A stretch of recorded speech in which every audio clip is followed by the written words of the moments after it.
you want to watch a Dune Imperium tournament? Well, I've got just the thing. The BludgeBowl Classic Tournament comes to you this week. 16 players, 7 games, 1 champion. Be here Monday, December 8th at 9 p.m. Eastern for the first live premiere as we kick off the tournament with a new game airing every single day until the end. Monday, Tuesday, Wednesday, Thursday, Friday, Saturday, with the final on Sunday. 16 players have been divided into 4 groups. They will battle it out. The top 2 players from each game will make it into the semifinal matches. The top 2 players from each semifinal will then go to the final where a champion will be crowned. Tune into the live premieres to watch the games together or watch after the fact with the VODs. See you there.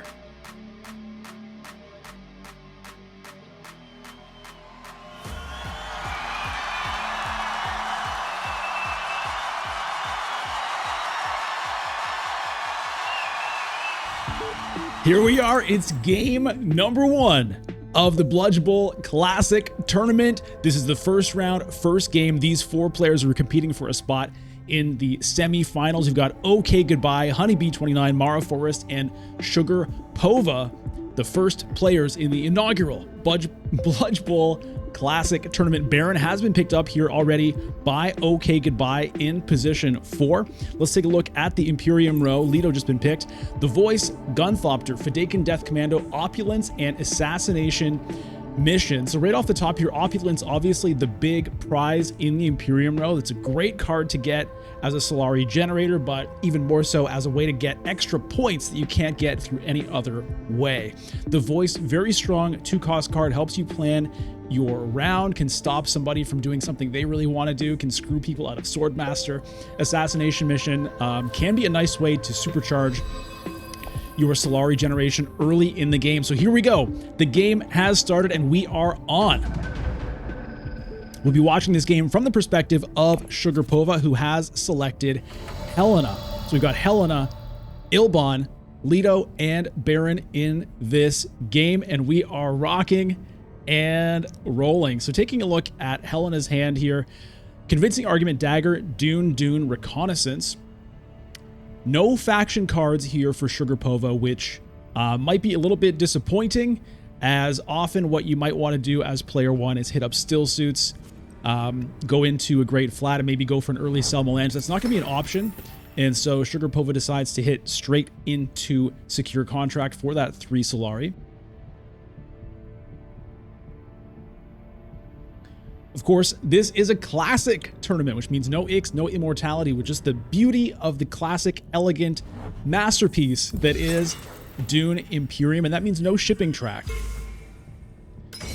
And so the race to Swordmaster happens in a different way. Taking a look at the conflict, by the way, there's a bunch of Solari here as well, so that's going to be a very important piece of the puzzle as to how players are going to put their Solari together. Helena having picked up 3 here. If she could somehow get 2nd place and get to 6th, then she could be in position for Wealth Swordmaster next round, potentially.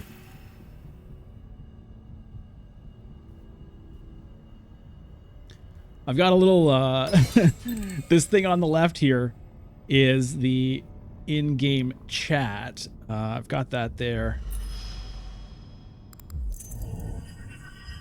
because my camera here is going to be blocking the chat. I want to be able to see what the players are saying, so hopefully that's yeah, I think that seems pretty good there.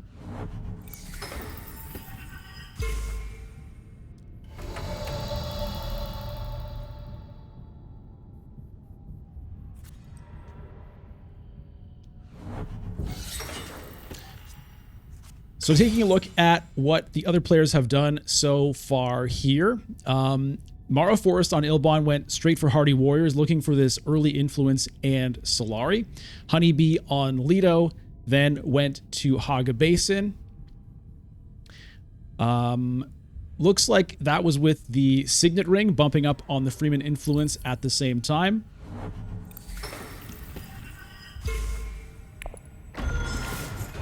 Baron, OkayGoodbye, went to Wealth, picked up a couple of Solari, and Helena with the 2nd agent went to Carthag, so picked up an intrigue card. We can see here it is the Private Army, which will come in handy later on. Helena trying to get that 3 Solari here, but we'll see whether Leto lets her get away with it. Looks like maybe not. Arakeen for Leto. Does he put in 2 more troops to try to get second? And he does. Depending on the dagger situation, this could be interesting here, but a lot of troops committed for this early conflict, which is no big surprise because of that Solari. Solari, so precious early in the game. Getting to that early Swordmaster can be such a big deal. And the High Council as well, quite important, especially in classic Dune Imperium. Less so once you add the expansions, but getting that High Council seat, which lets you get, you know, good cards into your deck early and lets you pick up Spice Must Flows, it can be a very important part of the game. And so no big surprise to see people going hard for this. Baron, the only one not committing. Everyone else pretty much threw their whole garrisons in here. We can see that Helena has 1 dagger, and so there's no hope for Sugarpova at that second place reward. So it's going to be pretty hard to get the Swordmaster next round.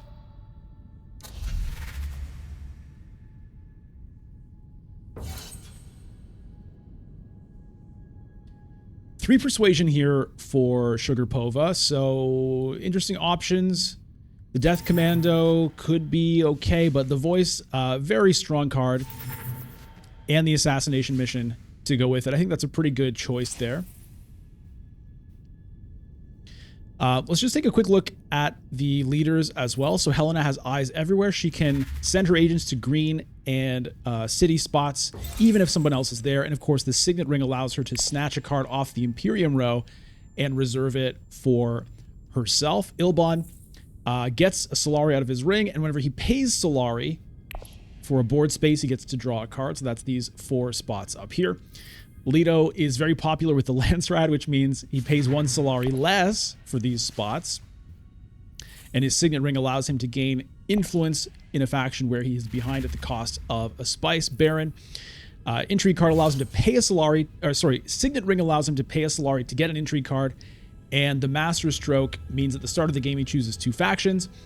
And anytime he deploys at least 4 troops to the conflict in a single turn, he gains influence with those 2 factions once per game. So taking a look at the cards that were just acquired here, Ilbon decided to pick up that Fidic Death Commando, so hoping to get some early trashing happening. It can be awkward depending on how your hands line up, whether you can actually do it, but if you can, it can be quite nice. Leto picks up the Spice Smugglers, so that's an extra card in the deck that Leto can pay Spice for influence. Of course, getting the Solari on that can also be quite nice. The problem for Leto could be, though, that that's a spice-hungry situation he's got going on there. You need spice for your ring, and you need spice for the Spice Smugglers, so we'll see if he can manage that. Ilbon does come out ahead in this conflict. Looked like there was 1 sword on each of them there. There were no intrigue cards, so let's see where Ilbon decides to take the influence. Ilbon going straight for that Freeman Alliance, having sent both agents there in round 1. Leto picked up the 3 Solari. Nobody currently has the spice for Acel Melange. Nobody currently has the water to go to Great Flat. And the next conflict here is Cloak and Dagger. Influence and intrigue cards for first place. Intrigues and or spice for second and third.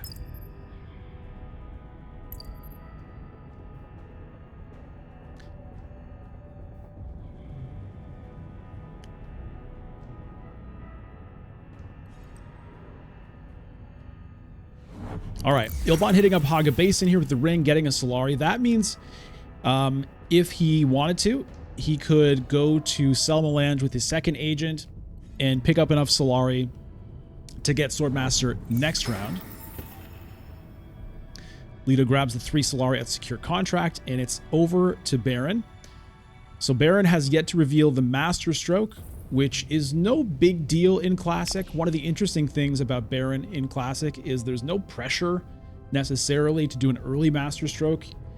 You know, with the shipping track, typically you'll see Baron players hit Hardy Warriors round 1 or 2, trying to get that Master Stroke early to unlock interstellar shipping early. But in the base game with no shipping, that pressure isn't there, and so the Master Stroke works really as intended. Which is to say, it's kind of like a mystery that goes throughout the game, and the Baron decides when is the right time for me to enact my master stroke. And it's also less predictable which factions Baron has chosen. Usually Freeman is one of them, but not necessarily. And the other one often will depend on what's in the Imperium row. Speaking of the Imperium row, no one has picked up that opulence just yet. And Stilgar has shown up here. Stilgar, quite a nice card to get if you can. The Smuggler's Thopter, probably not going to be of super high value. No one having gone to guild yet. Again, no shipping track means the guild influence is not quite as prioritized, which changes the game in interesting ways. When I say changes the game, I mean that's the original game. The expansions are what changed the game, but you know what I mean. So interesting here because a lot of these players have been playing, ranked Dune Imperium for the last while, which, for the last 6 months or so has been Ix and Immortality together. And before that was Rise of Ix for a year. And so, one of the interesting things about this tournament is how do players adapt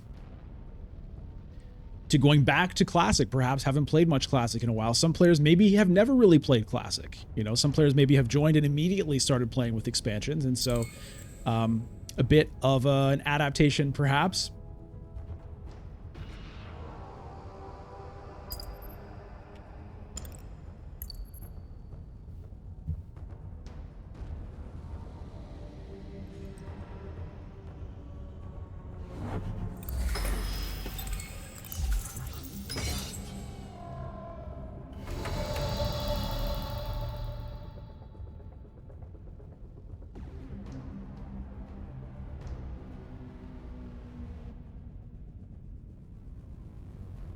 Trying to just get this chat window in the right spot. I think it's okay. It's sort of blocking the played cards there, but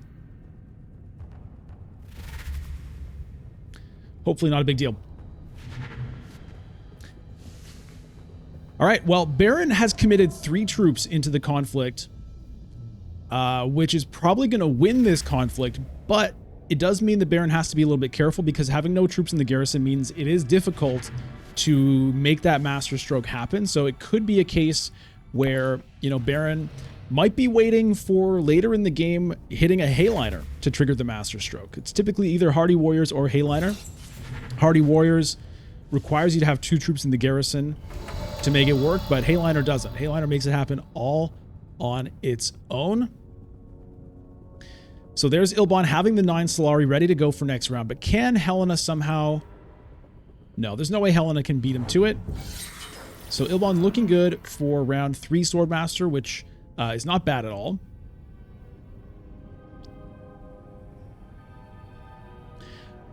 Helena opting to use the Signet Ring here. Perhaps was hoping to draw one of those 2 Persuasion cards to be able to snatch Opulence, but at this point could grab Stilgar. And that is indeed what Shurgapova decides to do. Quite a nice card to get into the deck. Having Freeman access, generating water, and then if you want to reveal it, 2 Persuasion and 3 swords on 1 card is pretty stacked.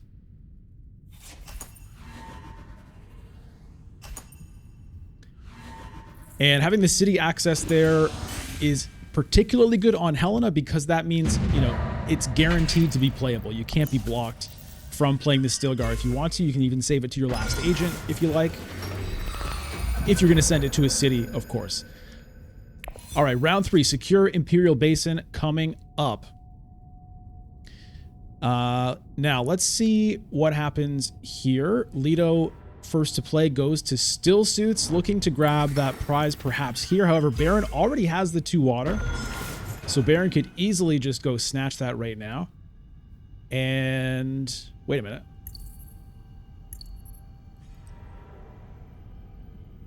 Never mind. I guess Leto, for some reason I thought Leto already had 1 water, but it just animated maybe a little early on me. So no pressure on Baron actually to do it. He can do it with his 2nd agent, assuming nobody has the water intrigue card, whatever that one is called.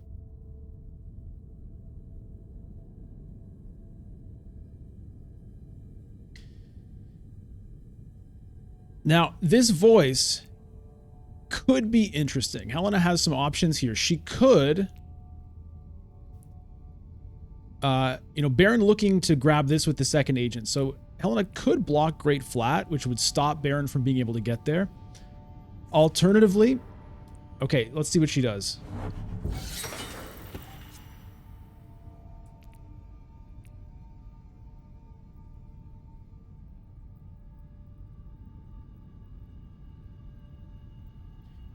This looks like a pretty good conflict for Helena to get in on here. She decides to block Secure Contract. Okay. So that makes sense because we can see Helena has 5 Solari right now. And so she is looking to get that Solari for round 4 Swordmaster by the looks of things. Put in a couple of troops here off of Carthag. It's not a super strong deployment, but look at the garrisons on everybody else. 0, 0, 0. So, even if somebody goes to Hardy Warriors, that's still only 2 troops. And Helena does have the Master Tactician to back that play up. Does not have the Spice for the Private Army, but with 3 Intrigue cards as well, it might deter the other players from trying to contest it.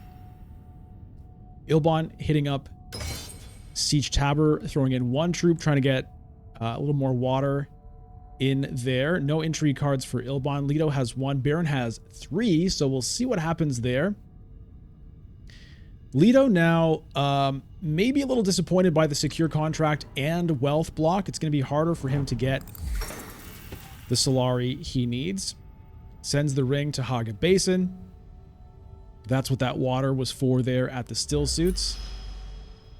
Continues to bump up on Freeman. Going to contest the Freeman Alliance by the looks of things. Now, the challenge there is Ilbon will be acting before Leto next round, and we don't know if he has the diplomacy in hand or if he's about to draw it.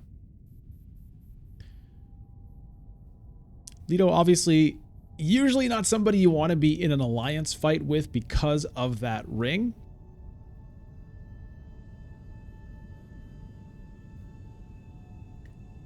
Barrett now deciding whether or not to get this now or perhaps even wait around. Still Suits and Siege Tabor both having been taken here does theoretically mean Baron could wait. However, there is water in the conflict. And so if he doesn't take it now, Ilbon could grab it immediately next round. And Baron decides to go to Hall of Oratory. So that probably means, he's got his eye on Opulence here.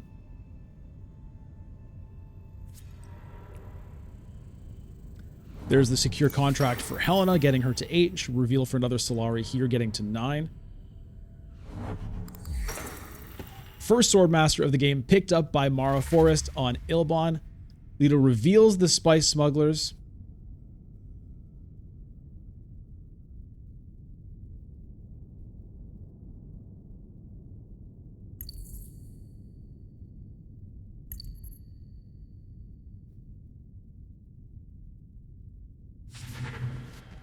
Decides to pick up the Smuggler's Thopter. And Shifting Allegiances is shown now in the Imperium row. Baron did go... Okay, Baron has 5. Interesting. So didn't actually have it for Opulence, but has reinforcements. Baron coming in here with a shock deployment to try to steal this conflict from Helena. Picks up the Shifting Allegiances at the same time. OkayGoodbye coming in with a big play here. Helena now does have the 1 sword on the assassination mission and does have the Master Tactician, which will get her to 8. And so it's going to come down to whether or not Baron has any combat intrigues to support that play.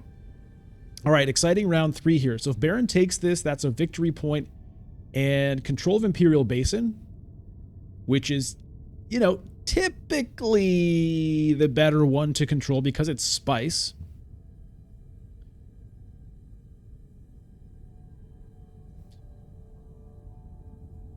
So very interested to see how this is going to play out with the intrigues. 1 agent remaining here on Ilbon. Has a water. Theoretically could Hardy Warriors here to maybe secure that alliance. If he has the diplomacy in hand, it would be a consideration just to get that alliance, but decides to hit up Arakeen. So that's going to be another card draw. Perhaps trying to find the persuasion for that Opulence. Remember, there are no atomics. Oh, it's only 5 though. But there is another voice sitting here. That's going to get grabbed.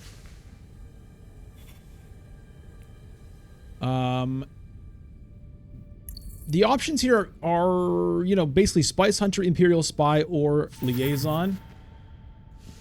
Or pass. But I do think it makes sense to grab one of those faction cards, because faction influence is much more precious in classic Dune Imperium. Okay, here comes the Master Tactician. Let's go to our combat view here. Ilbon passes. Baron has the tiebreaker. Oh, what a heartbreaker for Helena, not having the spice for that private army. Gonna lose that conflict by 1.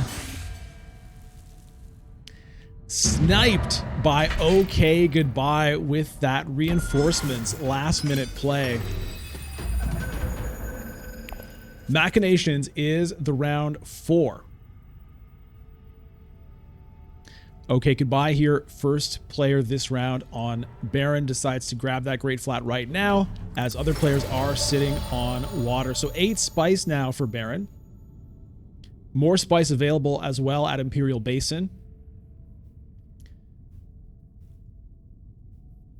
So very nice to have. No techs, of course, to spend that spice on without Rise of Ix. And so spice primarily used as a way to win conflicts with Hayliner, but selective breeding, of course, very good. And Summelange also could be a consideration for Baron, who has no Solari and might be able to generate everything he needs right now.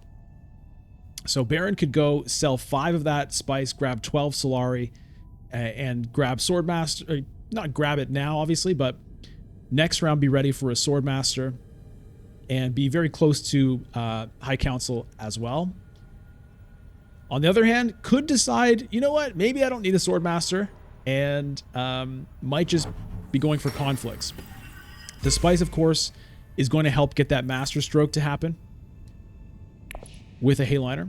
More intrigues for Helena here. And MaraForest hits up the Hardy Warriors, so did get that diplomacy here, takes that Freeman Alliance, and is going to want to try to win this conflict as well to really kind of hammer that home. You really want to be far enough ahead of Leto as you can on those alliances. So Leto, I was going to say, might be trying to get Swordmaster here, but really can't anyway. Helena's about to get Swordmaster.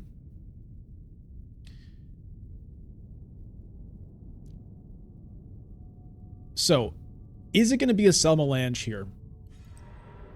It is indeed. Unfortunately, well, yeah, could spend one of those Solari right now to buy an intrigue card, and does. So, pretty high value move there, really. Getting a whole bunch of Solari and getting an intrigue card at the same time. Quite nice. All right, Helena unfortunately has to use the Bene Gesserit's sister to get the Swordmaster. I mean, you're happy to get the Swordmaster, but it's obviously not the ideal use of that card. You'd typically much rather send it to a Bene Gesserit spot or reveal it for Persuasion or Swords. But one of the nice things about the card is it does give you that other flexibility to use it to the Landsrad when you really need it, and Helena did really need that here. So could have refocused as well, I suppose, trying to find maybe a dagger instead. It wouldn't have been a bad idea, but decided to hold on to it for now. Does have the Dispatch and Envoy. We'll see if that gets used, because none of these cards have an agent icon. So you're going to have to use either the Refocus or the Dispatch and Envoy, it seems. I think Refocus would make sense. But might have made more sense to play last turn. All right, Baron's revealing with a Gunthopter, so gets to deploy a troop once again during the reveal turn. Baron preferring to put in troops at the last possible second, picks up a Spice Hunter, and let's see what's going to happen here. The Refocus does get played, and it's a Signet Ring. Okay. So, yeah, I think you would have rather have used the Signet Ring on the Swordmaster and had... You know what? I guess not, because without the Spice, There wasn't a good place to send that sister anyway. Now, Helena actually can grab Opulence here, which is fantastic. So she could just go to Carthag. Actually, no, she'd have to go to Hall of Oratory or Arakeen. If she went Arakeen, she'd have to hope not to draw a dagger.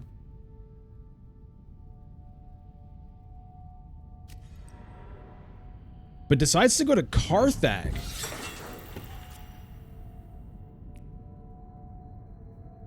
Does not care about that Opulence.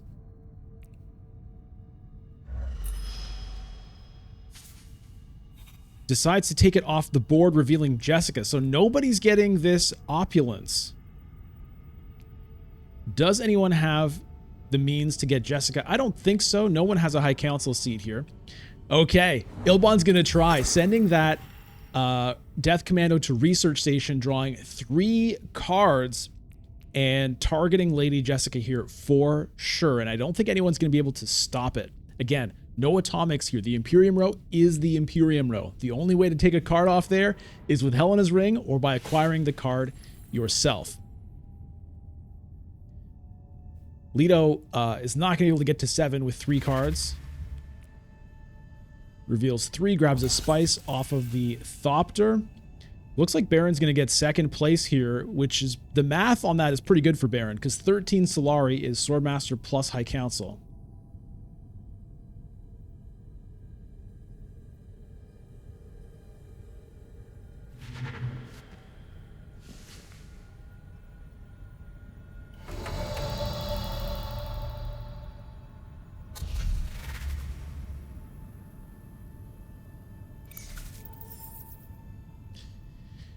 So Helena with 4 on reveal here. You know, I think it might be liaisons, to be honest. 1 or 2.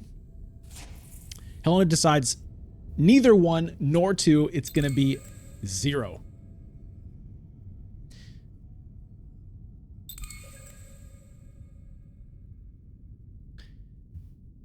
Yeah, that research station was a great... Oh, maybe it didn't work. Oh, heartbreaker for MaraForest. Misses the persuasion on the Jessica there. Looks like maybe drew 2 daggers. Who knows what was in hand already? But that is certainly a disappointment for MaraForest. I'm sure was very excited to see that Jessica's there. To see the research station open, but it did not work out.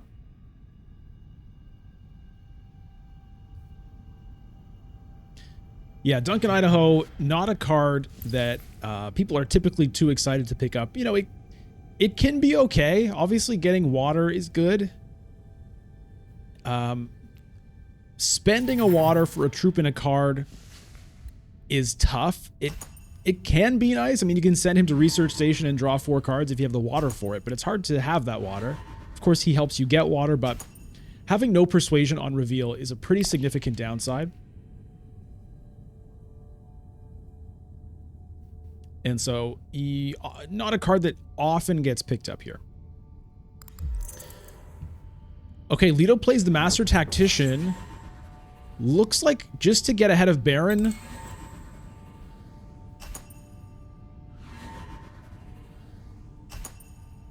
Which is interesting. So that intrigue effectively is +2 Solari to Leto, -2 Solari to Baron, which, you know, if you think about it, if you had an intrigue card that did that, you'd be pretty psyched about it. So it's not a terrible play. It's not going to make a material difference, though, in terms of the Swordmaster math. Leto has enough Solari to get Swordmaster without that play, and Ilbon... Baron has enough to get it even with that play. But, you know, perhaps just figures, might as well do this while I can. Maybe trying to bait Baron to play more intrigues. Who knows? Sometimes it is just nice to play an intrigue just to know you're going to get something out of it. Either you're going to get the +2 Solari for you, -2 Solari for your opponent, or you're going to make your opponent play an intrigue. Because there are times when combat intrigues just end up doing absolutely nothing for you. They clog up a spot in your hand, you can't find a good spot to use them, so occasionally it is best to just use them when they're gonna get you something. Now, we've got a big hand here for Helena because she decided to go to Research Station. Still no High Council seats in this game. Leto decides to go for Swordmaster. Let's see if Baron decides to get High Council here. This Jessica, obviously a big prize. Ilbon did hit Mentat. I think that's the first Mentat of the game. Ilbon, of course, benefits a lot from Mentat, drawing 2 cards by visiting that spot. And Baron does go to High Council with a dagger. So it might be a race for Jessica this round. We'll see if anybody decides to early reveal. Because what you really don't want is to invest in, you know, drawing a bunch of cards, trying to get there, and then have somebody else get it first. Helena could have early revealed for it there. It would have been a fairly high cost, but with that ring, doesn't have to worry about it. One of the really nice things about Helena is being able to manipulate cards off of the row. In classic Dune Imperium, Helena is a very popular leader because that ability is really strong. You know, when there's maybe like a card like that that's gonna be there until someone takes it, you can make sure it's either you or nobody. So Helena cleaning the row of the big powerful cards, took the Opulence out of there, didn't take it, took the Jessica off there, and definitely will take it. And that means also that, you know, she can play another card without having to worry about it. Probably going to be the Diplomacy. Just has to make sure she has 6 Persuasion at the end of the round here.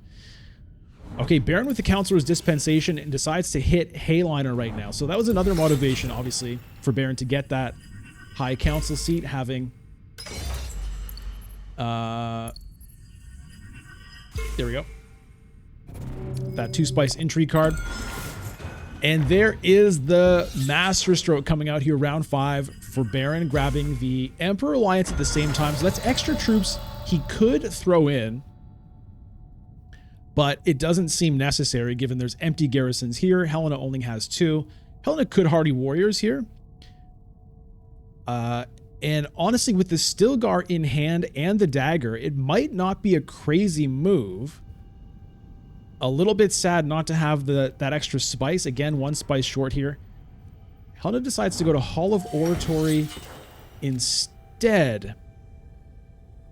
Now that, to me, is a very bizarre play. Because for sure you're taking Jessica.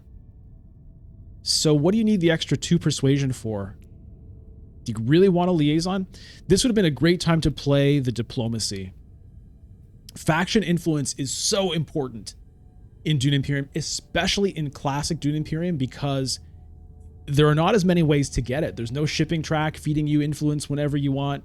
Of course, whenever you want is an exaggeration, but an influence of your choice from the shipping track is a big deal. So not having that, not having the, you know, the cards from Immortality, the graft cards that take you to the faction spots, the influence from the research track. It's just harder to get faction influence. You're really relying on the cards you can pick up, and your Diplomacy, therefore, is extremely valuable, and you really want to be playing that pretty much every chance you get.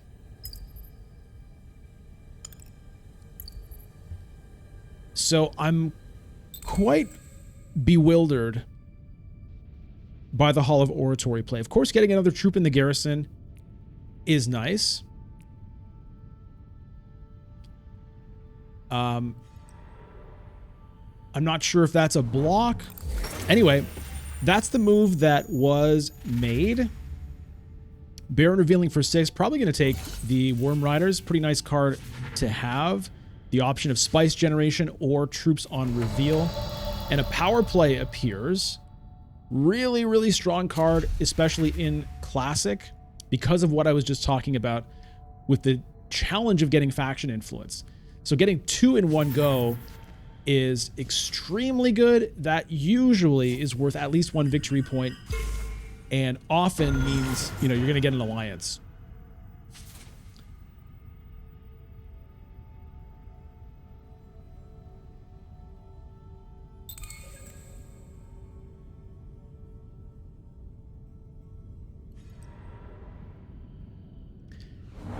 Ilbon going to secure contract.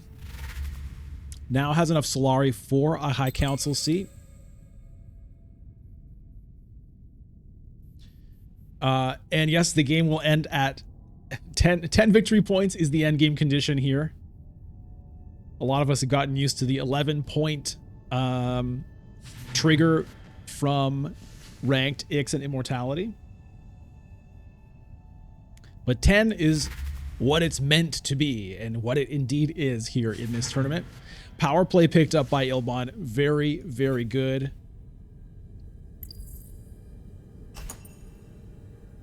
Baron going to win this conflict and definitely in a commanding lead at the moment. Going to be 6 victory points, control of 2 spots on the board.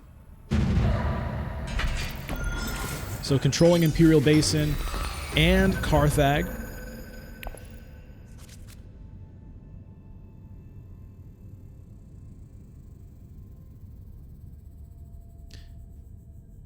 Two influence points left to pick up for Baron.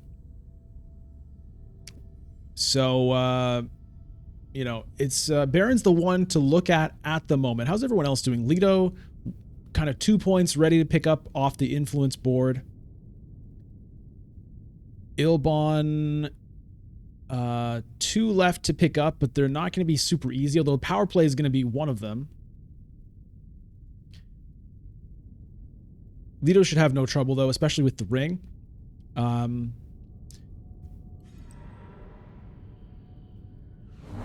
As for Helena, yeah, Helena needs a lot of influence here. You know, 1 for Emperor, 2 for Guild, 2 for Freeman, and 2 at Bene Gesserit if you want to go for the Alliance there. So again, the diplomacy would have been really helpful to have played last round. Arrakis liaisons are sold out. No more liaisons available in this game unless somebody decides to trash one. There's the first use of the Spice Smugglers for Lido, unlocking that guild point, getting some more Solari. So, Lido could afford a High Council. Baron cannot afford a Swordmaster right now. Lido decides to use the bribery. I'm not sure why. Not capped on intrigue cards, so there's really no pressure to use that there as far as I can tell. Baron sends the ring to secure contract, getting more intrigues.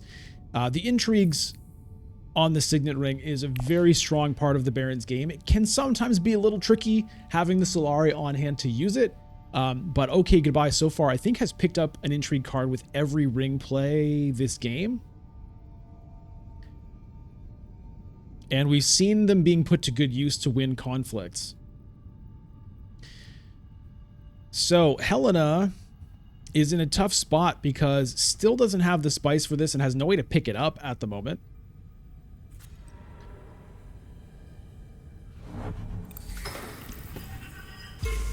Sends the diplomacy to still suits. Will there be a deployment?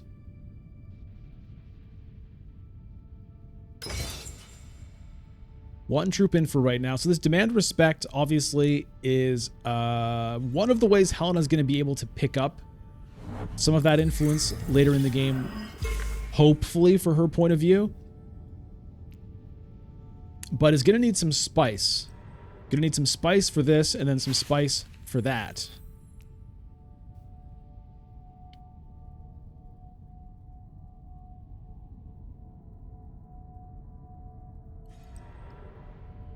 All right, Lido sends fold space to secrets. Gets a point with the Bene Gesserit, draws a card, gets an intrigue.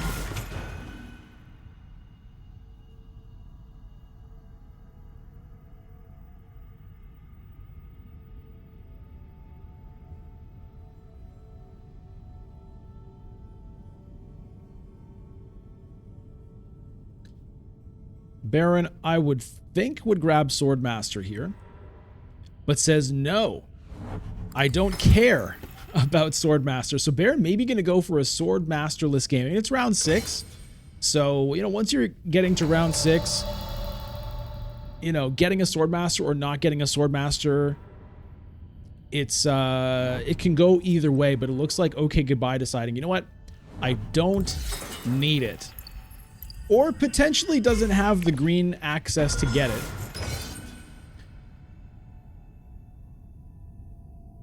But hitting up the research station probably means a spice must flow is the target.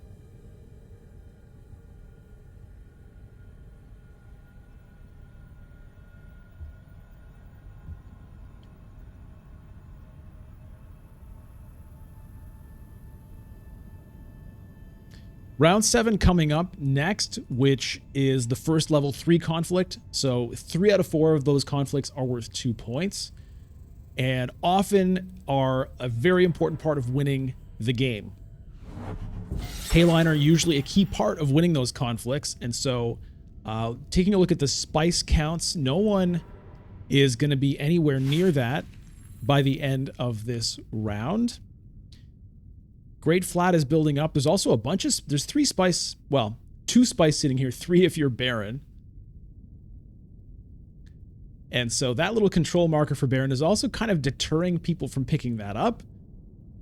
Which maybe means you have an opportunity to pick up more later. But Lito says, no, I'll take it. I don't mind Baron getting 1 spice. I'm going to take 2 and draw 2 cards. Which makes a lot of sense. So Honeybee 29 here is just kind of burning intrigue cards as soon as they are drawn, which is not optimal strategy most of the time. There's the spice must flow for Baron. Typically, you don't want to play your intrigues until you need to play them, either because you're about to go over on intrigue cards, which Lito is not, or it's going to do something for you now that is important to do now.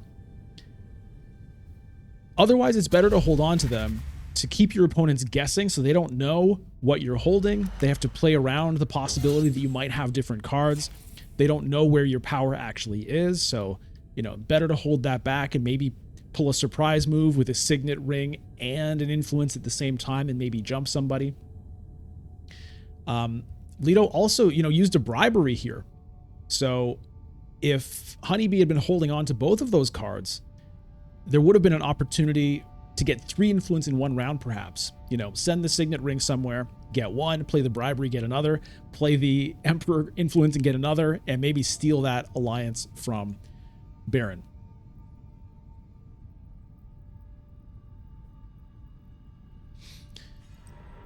Helena investing pretty heavily in this conflict.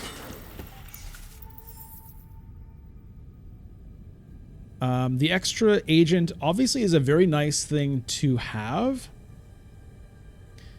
The Solari, not bad. I mean, Helena doesn't have High Council yet, and probably will be necessary if she's ever going to get Spice Must Flow. So it's not the worst. An intrigue card, not bad. Unfortunately, though, she doesn't have the spice to cash in on the Demand Respect. I mean, she might just decide to do it for 1 influence.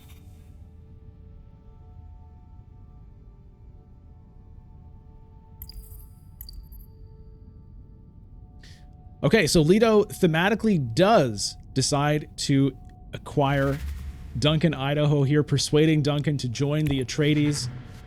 The loyalty runs deep. Ilbon picks up a Spice Must Flow. That's 2 Spice Must Flows picked up this round. Baron is at 7 points. 10 is the threshold for the end game. Ilbon uses a bypass protocol to throw the space travel. Was the spice paid for it?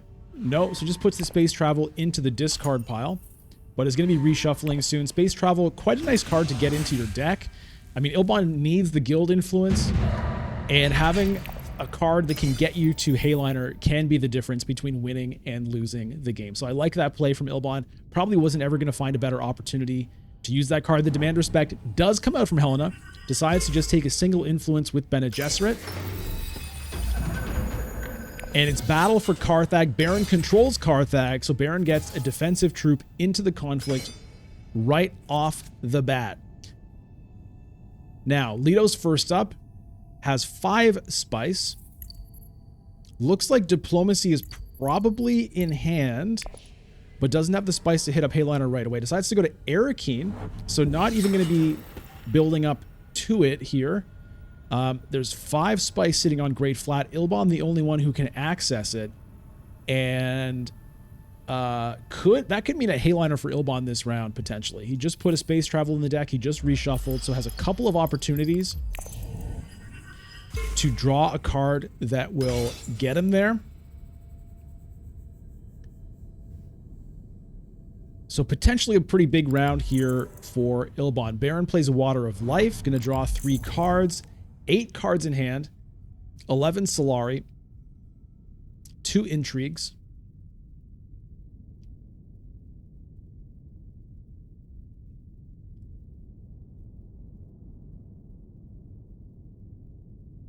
I don't think anyone could contest a Hayliner from Ilbon if he's able to make it happen.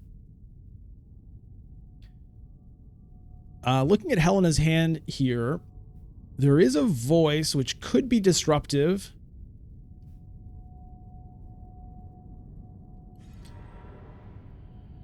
Okay, Shifting Allegiance is coming in from Baron. Hits Imperial Basin, gets 2 spice, immediately spends the 2 spice. Goes down with Emperor and back up with Emperor, getting those 2 troops once again. That's going to be a nice deployment here. So Baron going for broke, trying to win this battle for Carthage right now.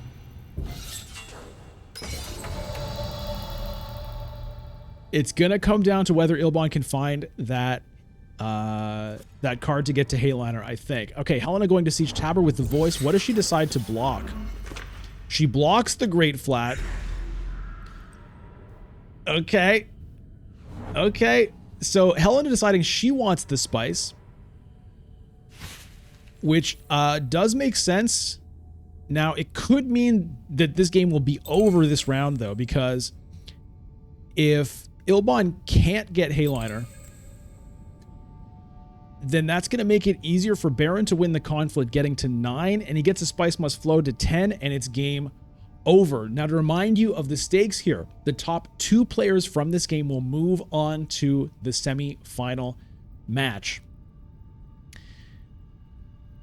So, currently looking good for Baron to make one of those top 2 spots, but the game is not over until it's over.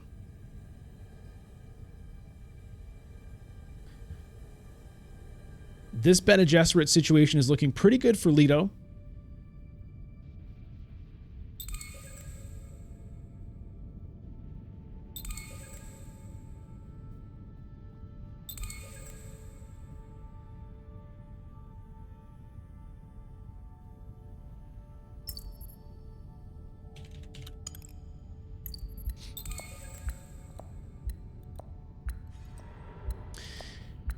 Ilbon hitting Haga Basin here, and also uses voice on the Great Flat, which is a pretty hilarious situation. This is not something that you see very often,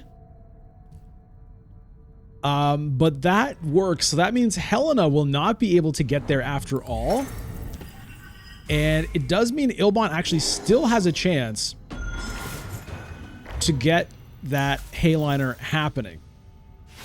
Leto takes the Bene Gesserit Alliance, gets an intrigue card from it. Baron now with the final agent.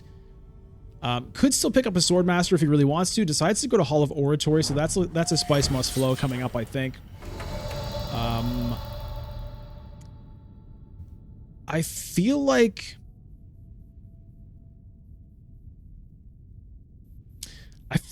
I wonder why not go to High Council. Oh, because he already has High Council. What am I talking about? That's why. Right, Baron the only one in the game with High Council. So it's going to be a spice must flow for Baron getting to 8. If Baron wins this game, this conflict, it is all over. So we'll have to see about the intrigue cards. Could be a Gunthopter in hand for Baron for another, like, 5 combat strength, getting to 13. Still no match for a Hayliner if Ilbon can make it happen. Helena hits up Carthage, finds a calculated higher. Not very helpful. Still doesn't have the spice for the private army. Will have 3 swords on reveal from Stilgar if she decides to use it that way.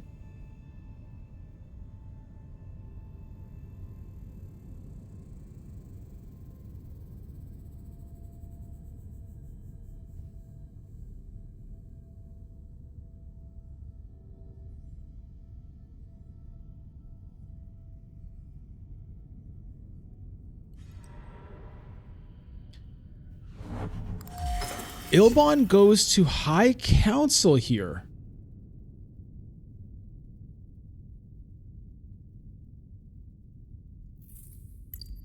So it seems that the voice maybe was the only spice trade access card Ilbon had. So he blocked the Great Flat to stop Helena from doing it herself that round, but wasn't able to pick it up himself. And so Helena, maybe actually has a chance to win this conflict now. Because if she sends a Dune to pick up Great Flat, reveals Stilgar for 3. Oh, Baron reveals 3 swords. Okay, yeah, it is the Gunthopter. So no, Helena can't do it because 3 gets to 9. Plus 5. I guess she could get to 14 strength here. If Baron doesn't have any combat intrigues, Helena still does have a chance to win this. Ilbon not picking up the Great Flat means no Hayliner. And so it's going to come down. It's going to come down to whether Helena decides to go for it and whether Baron has any combat intrigues to back it up. Because if Baron wins this conflict, it is game over. Then we'll have to see about endgames. She goes to Great Flat. Doesn't have any troops to deploy.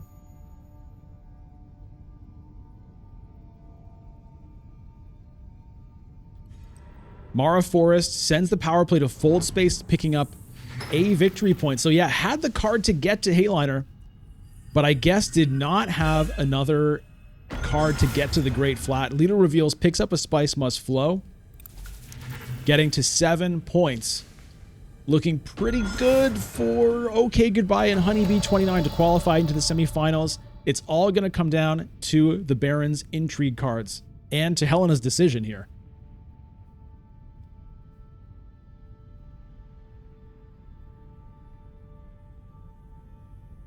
The only hope is to reveal Stilgar and hope the private army is good enough. So you could play the Dune to secure contract. Is about all you could do here.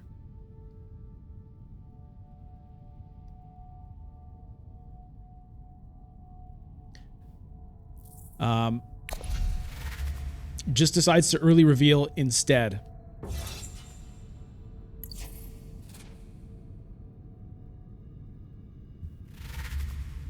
Ilbon reveals for 3 swords. All right. So let's see. Does Baron have an intrigue card? It's Leto's opportunity to play one right now.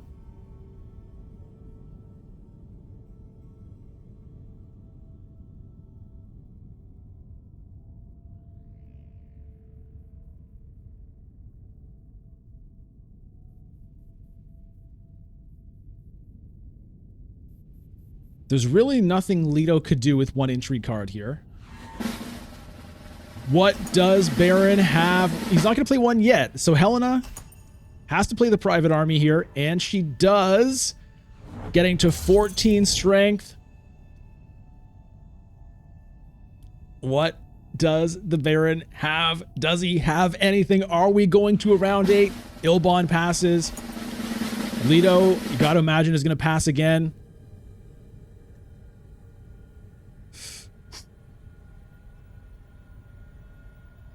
It's do or die right now. This is either game over or we're going to another round. Leto passes. Baron passes.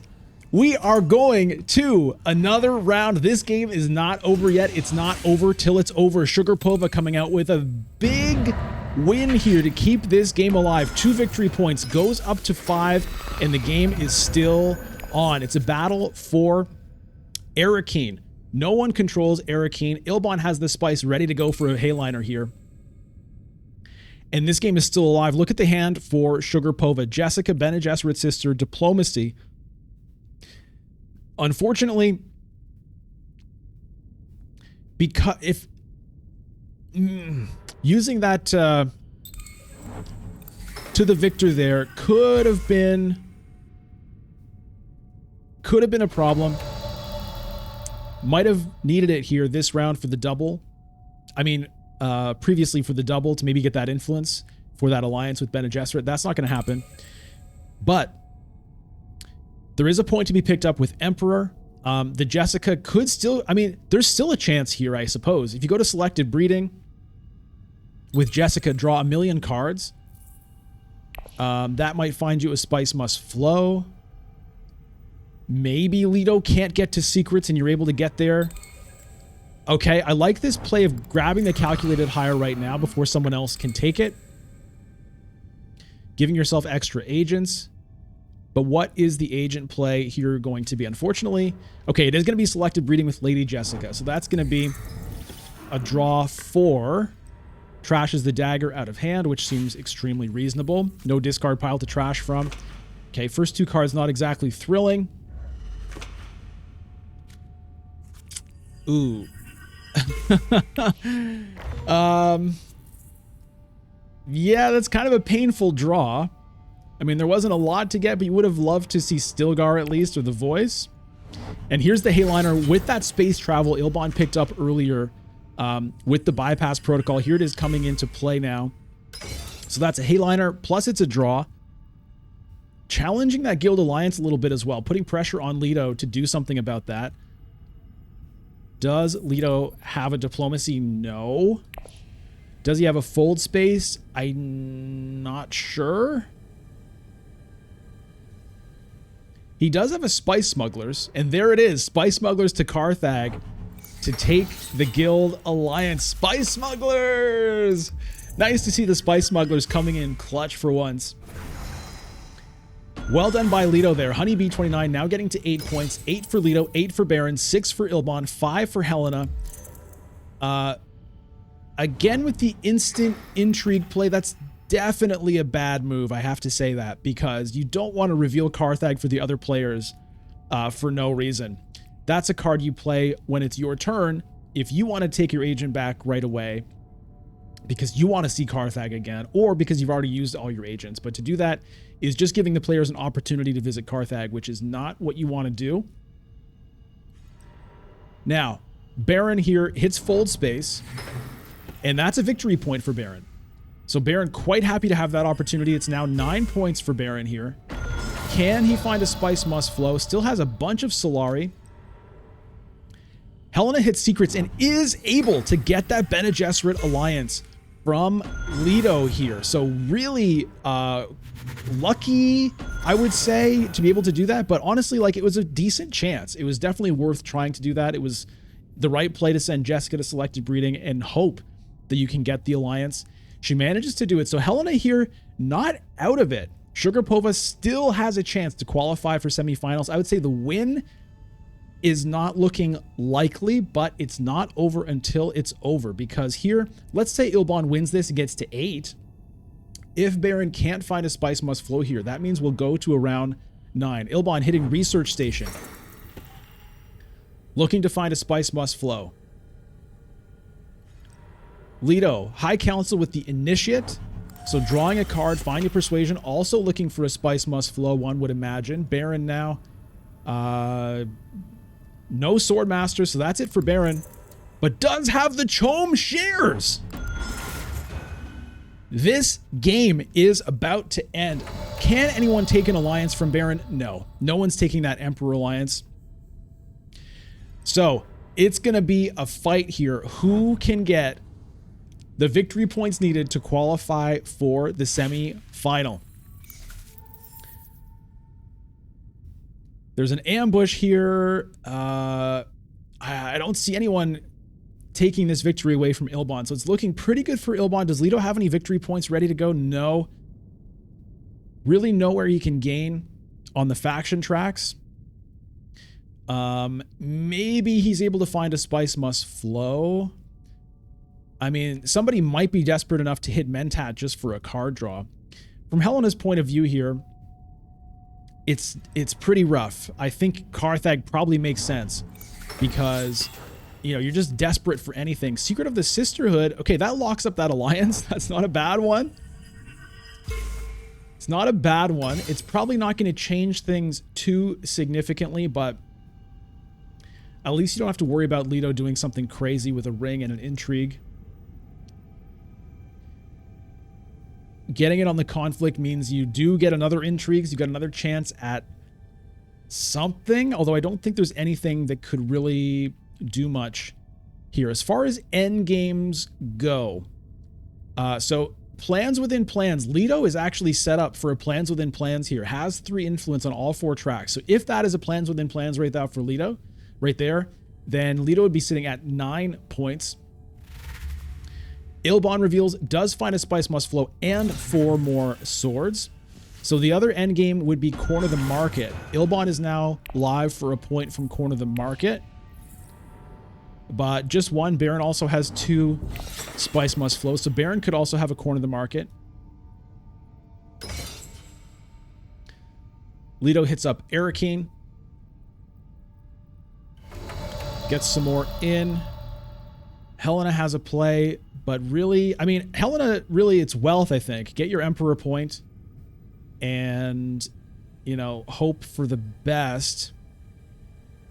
The problem is, I mean, yeah, if she goes to Emperor, gets to 7 points, she would currently be beating Lido on a Solari tiebreaker. If Lido, you know, Lido just has to pick up a single spice and he would then win the tiebreaker, but at this point you might as well. There's also spice available for 2nd place. So if Helena can take 2nd from Lido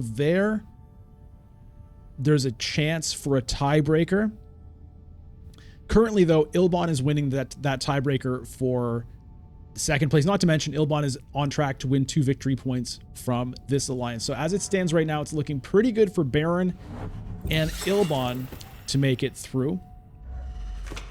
Here's the Duncan Idaho play.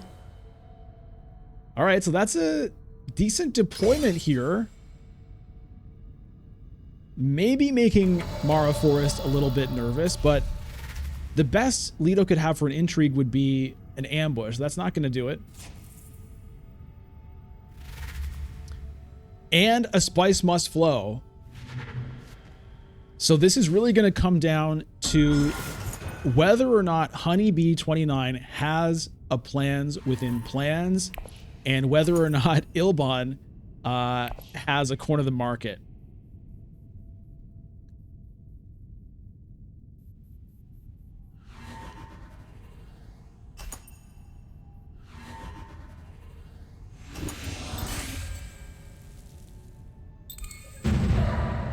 Ilbon takes that victory. And endgames. Baron has plans within plans. And there we go. It is game over. The first match of the BludgeBowl Classic Tournament comes to an end. OkayGoodbye taking 1st place on Baron, Vladimir Harkonnen, MaraForest coming in 2nd on Ilbon. OkayGoodbye and MaraForest will qualify to the semi-finals. Honeybee 29, Sugarpova coming in just a little bit below, 10-9-8-7. It was a really fun match. Thank you to all the players for joining and being the first players to ever participate in a BludgeBowl Classic Tournament. So that is it. That's it for Game A. OkayGoodbye. MaraForest are going to qualify through. Make sure to tune in next for the BludgeBowl Classic Game 2. Check your schedule and local listings for times on that. I hope everyone enjoyed this game. I hope everyone following along in the live premiere chat here has been having a good time. Sorry I haven't addressed you until just now. Thank you so much for watching. Of course, if you want to support the channel, make sure you first of all subscribe to the channel and follow on Twitch, twitch.tv/bludgeon. And you can become a member of the YouTube channel by clicking the join button just below this video next to the subscribe button. That will give you access to stream VOD. So any stream I do, you can watch it at any time at your convenience. It'll also give you access to the weekly Members Monday video or stream. Sometimes that's an exclusive members only stream, but that's a video I put out just for members. Every Monday, you'll get into the Citizens channel in the Discord. So by the way, if you're not in the Discord yet, make sure you get in there. The link is in the description below. And YouTube membership or Twitch sub also, that's how you get into a tournament. All of these players got into the tournament by being Twitch subs or YouTube members. So thanks everybody so much. I will see you again very soon. Stay tuned tomorrow for the next game of Dune Imperium Digital BludgeBowl Classic.